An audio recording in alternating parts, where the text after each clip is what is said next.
Hello guys, आपका स्वागत है आपके इस प्यारे से यूट्यूब चैनल में। तो शुरू करते हैं इस वीडियो को। तो देख पा रहे होंगे कि ये डिस्क्लेमर है। डिस्क्लेमर सो देखो, हम बात करें कि भाई पूरे 1 वीक में हम देखें राइट कि भाई मार्केट का जो परफॉर्मेंस है तो वो कैसा रहा है। तो आप लोग देख पा रहे होंगे कि BSE सेंसेक्स की बात करें तो देख पा रहे होंगे 1.12% का हम देखें तो अच्छा खासा इंक्रीज देखने को मिला है पूरे 1 वीक में हम देखें तो आप लोग देख पा रहे होंगे। और निफ्टी फिफ्टी की बात करें तो देख पा रहे होंगे 1.28% की बढ़ोतरी देखने को मिली है। ओवरऑल हम देखें तो देख पा रहे होंगे कि भाई पूरे 1 वीक में हम देखें तो इंडियन स्टॉक मार्केट का जो परफॉर्मेंस है वो अच्छा खासा रहा हुआ है। वो आप लोग देख पा रहे होंगे कि भाई मार्केट में हम देखें तो अच्छी खासी बढ़ोतरी है वो देखने को मिली है।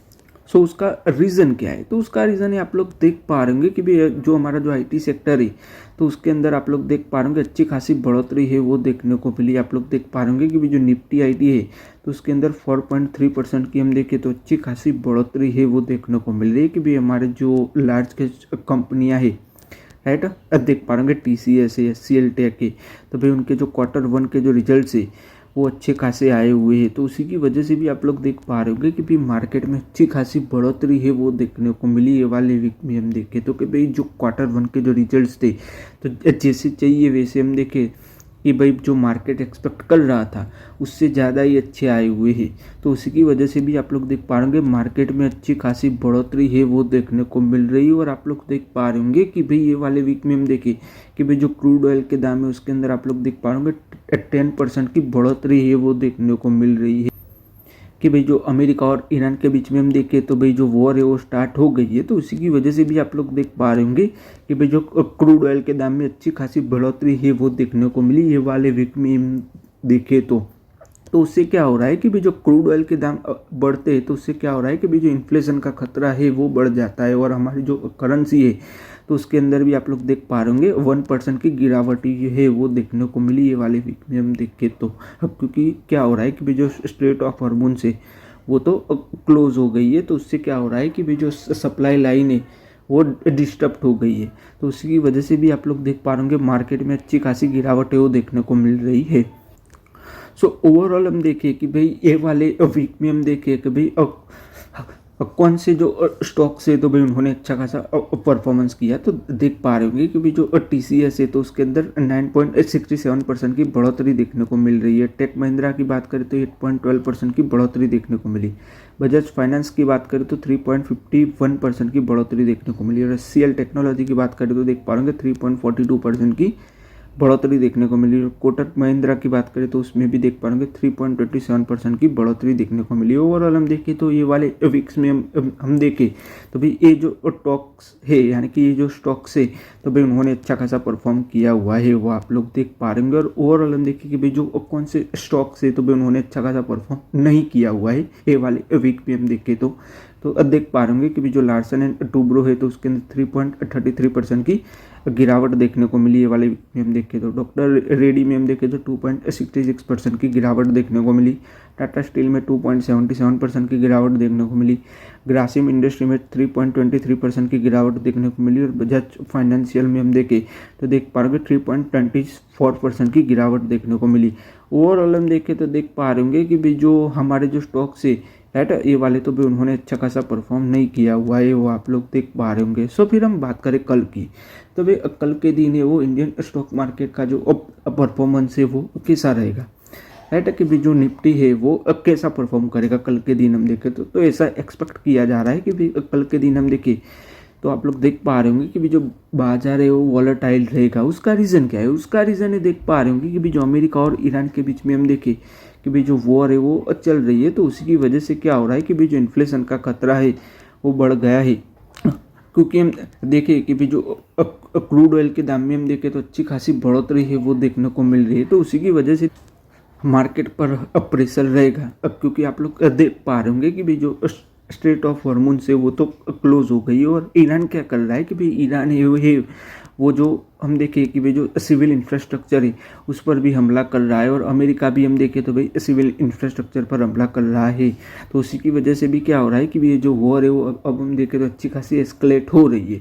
तो उसी की वजह से भी हम देखें तो मार्केट पर अच्छा खासा प्रेशर है वो रहेगा। क्योंकि जो क्रूड ऑयल के दाम है उसके अंदर अच्छी खासी बढ़ोतरी है वो देखने को मिल सकती है, वो आप लोग देख पा रहे हैं। और एफआईएस भी हम देखें तो भी इंडियन इक्विटीज़ अच्छी खासी मात्रा में सेल कर रहे हैं, तो उसी की वजह से भी हम देखें कि भाई जो कल का मार्केट है वो हम देखें तो वॉलेटाइल रहेगा, बट हम देखें तो मार्केट जैसा एक्सपेक्ट कर रहा है वैसा नहीं गिरेगा, राइट। ओवरऑल हम देखें तो भाई कल के मार्केट के लिए स्ट्रेटजी क्या होनी चाहिए, तो देख पा रहे होंगे कि भाई जो स्ट्रेटजी होनी चाहिए कि भाई आप लोग है ना वो क्या करो कि डीप में बाय करो, राइट। अब पहले तो क्या करो कि भाई देखो, पहले है ना वेट करो कि भाई मार्केट का ट्रेंड क्या चल रहा है वो पहले देखो, फिर बाद में आप है ना डीप में बाय करो। तो डीप में बाय करने से क्या होगा कि आपको जो ट्रेंड होगा ना उसका मालूम पता लग जाएगा।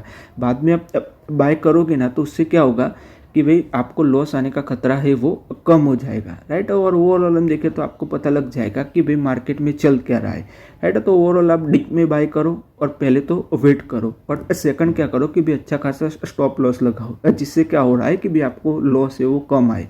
क्योंकि ओवरऑल सब क्या करता है कि भाई हम देखें तो भाई स्टॉप लॉस लगाना ही भूल जाते हैं, राइट। तो ओवरऑल आप ये स्ट्रेटजी रखोगे तो आपको अच्छा खासा फ़ायदा मिलेगा। कल के दिन हम देखें तो हमने अच्छी खासी स्ट्रेटजी है वो भी हमने डिस्कस की। ओवरऑल हम देखें तो फिर आप लोग देख पा रहे होंगे कि भाई जो कल का मार्केट है वो वॉलेटाइल रहेगा, बट हमने जो स्ट्रेटजी डिस्कशन की उसके अकॉर्डिंगली आप वर्क करोगे तो आपको अच्छा खासा फ़ायदा मिलेगा, वो आप लोग देख पा रहे होंगे। फिर हम बात करें रिलायंस इंडस्ट्री की, तो देख पा रहे होंगे कि भी उनके जो Q1 के जो रिजल्ट्स आए हुए हैं उसकी हम बात करें। रेवेन्यू देखें तो देख पा रहे होंगे 3,11,000 करोड़ रुपीज़ का कंपनी का रेवेन्यू रहा हुआ है। उसके अंदर भी 25% की बढ़ोतरी है वो देखने को मिल रही है प्रीवियस ईयर के क्वार्टर से कंपेयर करें तो। प्रॉफिट की बात करें तो देख पा रहे होंगे 23,000 करोड़ रुपीज़ का कंपनी का नेट प्रॉफिट रहा हुआ है। उसके अंदर भी हम देखें तो गिरावट देखने को मिल रही है, क्योंकि हम देखें कि भाई अब प्रीवियस क्वार्टर में हम देखें तो कंपनी को अच्छा खासा हम देखें तो भाई प्रॉफिट हुआ था। किससे कि भाई कंपनी ने जो एशियन पेंट के जो शेयर बेचे थे तो उससे कंपनी को अच्छा खासा प्रॉफिट हुआ था। पर अभी हम देखें तो कंपनी को हम देखें तो भाई प्रॉफिट में हम देखें तो गिरावट ही देखने को मिल रही है प्रीवियस ईयर के क्वार्टर से कंपेयर करें तो। अर्निंग पर शेयर की बात करें तो देख पा रहे होंगे 15 रुपये पर शेयर है वो आप लोग देख पा रहे होंगे कि भाई उनका जो ऑयल टू केमिकल बिजनेस है तो उसके अंदर देख पा रहे रेवेन्यू में 13.4% की बढ़ोतरी है वो देखने को मिल रही है। देख पा रहे 2 लाख करोड़ रुपीज़ का कंपनी का रेवेन्यू है वो रहा हुआ है। EBITDA में देख पा रहे 17.2% की बढ़ोतरी देखने को मिल रही है वो आप लोग देख पा रहे होंगे कि भाई कंपनी के जो मार्जिन है वो भी अच्छे खासे इंप्रूव हुए हैं, राइट। EBITDA की बात करें क्योंकि जो ऑयल प्राइस है उसके अंदर हम देखें कि भाई अच्छी खासी बढ़िया बढ़ोतरी देखने को मिल रही है। तो उससे क्या हो रहा है कि भाई जो हम देखें कि भाई कंपनी ने पहले से ही अच्छा खासा स्टॉक बाय कर रखा होगा, तो उससे क्या हो रहा है कि भी जो पेट्रोल और डीजल के दाम में बढ़िया बढ़ोतरी देखने को मिली तो उससे कंपनी के जो मार्जिन से वो भी अच्छे खासे इंप्रूव हुए हैं वो आप लोग देख पा रहे होंगे। रिलायंस रिटेल की बात करें तो देख पा रहे 19,000 करोड़ रुपीज़ का कंपनी का रेवेन्यू रहा हुआ है। उसके अंदर भी 7.4% की बढ़ोतरी है वो देखने को मिल रही है वो आप लोग देख पा रहे होंगे कि भी उनका जो कस्टमर बेस की बात करें 396 मिलियन यूज़र से वो रहे हुए है वो आप लोग देख पा रहे होंगे। जियो प्लेटफॉर्म की बात करें तो देख पा रहे होंगे कि भाई उसका जो नेट प्रॉफिट है उसके अंदर 9.2% की बढ़ोतरी है वो देखने को मिल रही है। देख पा रहे होंगे 7,764 करोड़ रुपीज़ का कंपनी का नेट प्रॉफिट रहा हुआ है वो आप लोग देख पा रहे होंगे। फिर हम बात करें बिलियन ब्रांड गैराज की, तो देख पा रहे होंगे यानी कि ग्रो की बात करें उनके Q1 के रिजल्ट्स की, देख पा रहे होंगे रेवेन्यू देखे तो देख पा रहे होंगे 1,501 करोड़ रुपीज़ का कंपनी का रेवेन्यू है वो रहा हुआ है। इसके अंदर भी 66% की बढ़ोतरी देखने को मिल रही है प्रीवियस ईयर के क्वार्टर से कंपेयर करें तो। नेट प्रॉफिट की बात करें तो देख पा रहे 735 करोड़ रुपीज़ का कंपनी का नेट प्रॉफिट रहा हुआ है। इसके अंदर भी 94% की बढ़ोतरी देखने को मिल रही है प्रीवियस ईयर के क्वार्टर से कंपेयर करें तो। और आप लोग देख पा रहे होंगे कि भी उनका जो एसेट अंडर मैनेजमेंट है और यूज़र्स की बात करें तो देख पा रहे होंगे कि भी जो कंपनी के जो यूज़र्स है वो 2.2 करोड़ के पार पहुंच गए हैं। और एसेट अंडर मैनेजमेंट में देखें तो देख पा रहे होंगे 38% की बढ़ोतरी है वो देखने को मिल रही है वो आप लोग देख पा रहे होंगे कि भी जो एसेट अंडर मैनेजमेंट है वो 3.6 लाख करोड़ के पार पहुँच गया है। ओवरऑल हम देखें तो देख पा रहे होंगे कि भाई जो कंपनी का जो बिजनेस है, राइट, मार्जिन ट्रेडिंग फैसिलिटी, तो उसके अंदर अच्छी खासी ग्रोथ है वो देखने को मिल रही है वो आप लोग देख पा रहे होंगे कि जो 28% रिटेल मार्केट शेयर है वो कंपनी होल्ड करती है वो आप लोग देख पा रहे होंगे कमोडिटी में हम देखें तो। और आप लोग देख पा रहे होंगे कि अभी जो कंपनी अपना जो बिजनेस है वो अच्छा खासा डाइवर्सिफाइड कर रही है कंपनी है वो देख पा रहे होंगे कि भी जो ब्रोकिंग से हम देखें तो वेल्थ मैनेजमेंट में अच्छा खासा कंपनी परफॉर्म कर रही है वो आप लोग देख पा रहे होंगे। क्योंकि ओवरऑल हम देखें तो कंपनी का जो एसेट अंडर मैनेजमेंट है वो भी अच्छा खासा बढ़ा हुआ है, वो आप लोग देख पा रहे होंगे। फिर हम बात करें टेक महिंद्रा की कि भी उनके जो Q1 के जो रिजल्ट्स आए हुए हैं उसकी हम बात करें। रेवेन्यू देखें तो देख पा रहे हैं 15,000 करोड़ रुपीज़ का कंपनी का रेवेन्यू है वो रहा हुआ है, वो आप लोग देख पा रहे हैं। उसके अंदर भी 17.7% की बढ़ोतरी देखने को मिल रही है प्रीवियस ईयर के क्वार्टर से कंपेयर करें तो।